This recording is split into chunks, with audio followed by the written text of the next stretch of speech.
This is China's Caishen, deity of wealth. Sometimes the stereotype of some friends from other culture is really interesting. For instance, Chinese people are very rich. Well, I can't say if we are rich or not, but the sure thing is we really love money. Who doesn't love it? We love make it, spend it, give it, collect it, save it, and even bury it. And we have deities of money more than one.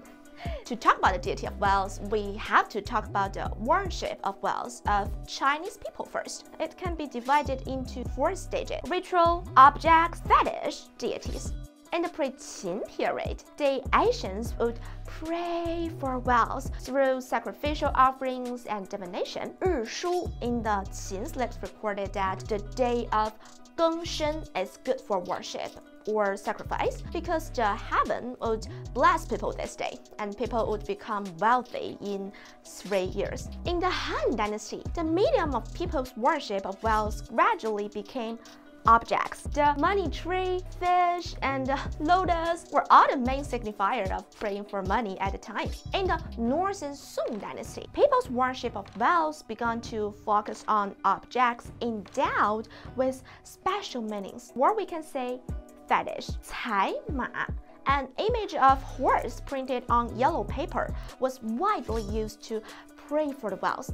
At a New Year's Day, people would buy 彩马 and paste it on the door to pray for the next year's wealth. The personified deity of wealth formally made his debut in the Yuan Dynasty. The first member was Zhao Gongming. His previous duty was to manage the plague. By chance, he got this special job opportunity and became the deity of wealth in China. His fan group also emerged at that historical moment. In the Ming and the Qing dynasties, members of deities of wealth entered a period of rapid expansion. Guangong, who was paid not much attention for a long time, finally, he joined the deities of wealth in the Qing dynasty, and his popularity even reached that of Confucius, the previous saints. In modern times, after 100 years of screening, the group of deities of wealth has expanded to 9 people, and each member has his own division of labor. Bigan, the eastern deity of wealth, is in charge of the treasury. Guan Yu, the western deity of wealth, is in charge of martial arts and commerce. Chai Rong, the south deity of wealth, is in charge of fortunes of officialdom. Zhao Gongming, the north deity of wealth, is an all-around member and is the center of the group. Wang Hai, deity of wealth in the midway, in charge of trade. Fan Li, the southeast deity of wealth, is in charge of economy. Li Guizu, the northeast deity of wealth, is in charge of fortune and luckiness. Duan Muci, the southwest deity of wealth, is in charge of culture.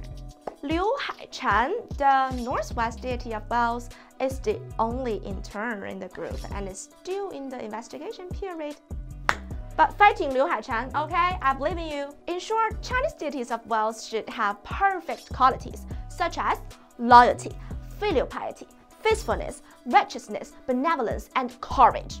They should also train hard and go through the precipitation of history. It is also important to achieve positive influence to debut, such as earning money in the right way, realizing common prosperity, and so on. So now, you know who to worship?